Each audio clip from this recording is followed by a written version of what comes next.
संदीप घोष पर ईडी का शिकंजा लगातार कसता जा रहा है। आज संदीप घोष के 4 ठिकानों पर जांच एजेंसी ने छापेमारी की। संदीप घोष के पिता के घर ईडी की टीम पहुंची। 2 फ्लैट्स पर सर्च ऑपरेशन चल रहा है।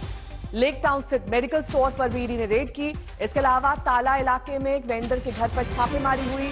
ईडी वित्तीय अनियमितताओं के मामले की अब जांच कर रही है। अब तक की कार्रवाई में ईडी संदीप घोष की करोड़ों की संपत्ति का खुलासा कर चुकी है और उनके मुताबिक संदीप घोष और उनकी पत्नी के नाम पर करोड़ों के फ्लैट्स और प्रॉपर्टी दर्ज है।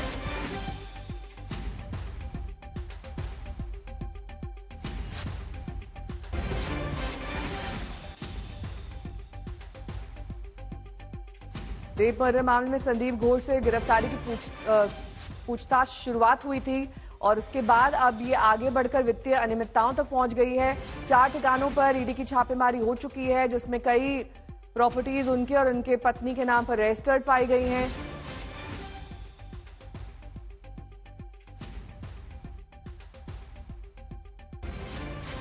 आगे बढ़ेंगे, बात करेंगे कोलकाता के आरजी कर अस्पताल के जूनियर डॉक्टर्स की हड़ताल की। और सीएम ममता बनर्जी ने डॉक्टर्स से वार्ता के लिए उन्हें बुलाया था, लेकिन डॉक्टर्स ने ममता का न्योता ठुकरा दिया है। प्रदर्शनकारी डॉक्टर्स का यह कहना है कि वो बंद कमरे में बात नहीं करेंगे। साथ ही डॉक्टर्स ने यह भी कहा है कि जिन लोगों पर वो एक्शन की मांग कर रहे हैं उनके साथ वो बात नहीं कर सकते। राजेश साहब मेरे सहयोगी जुड़ गए हैं तमाम जानकारी के साथ।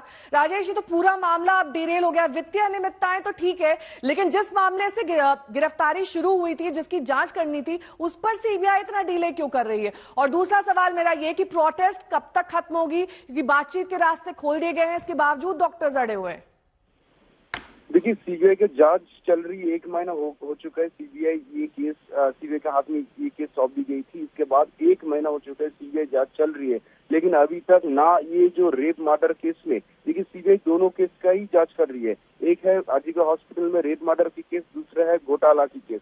घोटाला केस में हम लोगों ने देखा है कि संदीप घोष और टोटल 4 लोगों को गिरफ्तार की गई है, लेकिन जो मेन जो केस था रेप मर्डर केस, उस केस में कोई डेवलपमेंट हमें नहीं दिख रहा है। ना तो दूसरा कोई गिरफ्तारी सीबीआई की है, ना तो दूसरा कोई सिग्निफिकेंट डेवलपमेंट भी देखने में नहीं मिल रहा है सीबीआई की तरफ से। और यही सवाल है आम आदमियों की।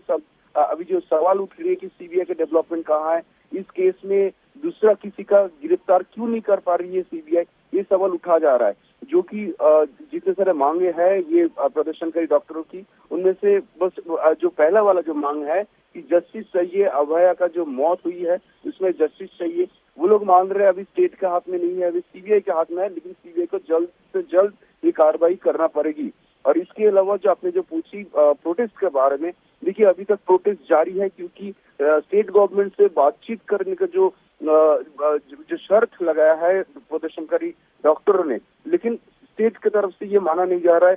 क्योंकि कल हम लोगों ने देखा कि स्टेट की मिनिस्टर ने प्रेस कॉन्फ्रेंस करके बोली है कि कोई शर्त नहीं दे सकते, वो लोग फ्रैंकली डिस्कस करने के लिए राजी है, लेकिन प्रदर्शनकारी डॉक्टरों की तरफ से इतने सारे शर्त दिया जा रहा है, जैसे कि उन लोगों का मानना दावा है कि कम से कम 30 डॉक्टरों को अलाउ करना पड़ेगा। बातचीत के लिए बुलाया गया था सीएम द्वारा, लेकिन डॉक्टर्स वहां पर बातचीत करने के लिए नहीं गए। उनकी कुछ शर्तें हैं, क्या कुछ कह रहे हो सुनिए। देखिए, सबसे पहले जो कल की ईमेल की बात, वो प्रिंसिपल सेक्रेटरी के तरफ से आया था। उस मेल के कंटेंट्स के बारे में भी बताना चाहूँगा। सबसे पहले तो जिनका हम रेजिग्नेशन मांग रहे हैं उनके तरफ से मेल आया है। दूसरी बात यह है कि उस मेल को शुरुआती में एड्रेस किया गया, रेस्पेक्टेड सर, हमारे साथ जो महिलाएं जुड़ी हैं उनका योगदान क्या वो मतलब कम करना चाहते हैं या वो भूल गए? अगर एक ऑफिशियल मेल आया तो उसको प्रॉपरली भेजना चाहिए। दूसरी बात यह है कि उसमें क्लोज डोर मीटिंग की बात कही गई है। उसमें कहा गया कि आप 10 लोग ले आइए। हमारे कॉलेजेस जितने जुड़े हुए हैं हमारे साथ, वही 10 से ज़्यादा हैं, और जो इतना मास है हम ये कभी भी मान नहीं सकते। दूसरी बात, ये मूवमेंट के स्पिरिट के खिलाफ जा रहा है। ये जो मेल आया है उसका हमने अप्रोप्रिएट जवाब जो मीडिया हाउसेस को भी दिया है, वही हमने मेल करके भी प्रिंसिपल सेक्रेटरी को बता दिया है। आप लोग क्लोज डोर मीटिंग नहीं चाहते? नहीं, हम क्लोज डोर मीटिंग नहीं चाहते हैं। हम चाहते हैं कि तथ्य जनता के सामने आए। हमारे पास कुछ छुपाने के लिए नहीं है। 32 दिनों से आज 33वां दिन है, हम अब भी प्रोटेस्ट कंटिन्यू कर रहे हैं सड़कों पर। हमें कोई शौक नहीं है अपना काम छोड़ने का। इस पूरे मामले में बीजेपी भी ममता सरकार पर पहले से ही हमलावर है। अब जिस तरह से डॉक्टर्स को बातचीत के लिए ईमेल के जरिए बुलाया गया, उसे लेकर भी बीजेपी ने सवाल खड़े किए। आप क्या समझते हैं ममता बनर्जी कि किसी को भी आप तू करके बुला लेंगे और वो लोग क्या चले जाएगा? और आपका पार्टी का एमएलए, एमपी और कर्मी का जैसा सबका जो पीठ का जो बैकबोन है ना, सब बिकाऊ नहीं है। हमारे डॉक्टर लोग का सिरदाना जो है ना, बैकबोन, वो बिकाऊ नहीं है। आप स्वास्थ्य सचिव को देकर चिट्ठी लिख रहे, आप लोग आइए, उसमें आप नाम नहीं लिखे कि कौन भी बैठक लेगा। इन लोग क्या कोई ऐसे ऑर्डिनरी कोई है क्या? इतना बड़ा आंदोलन, अब डर गए ममता बनर्जी।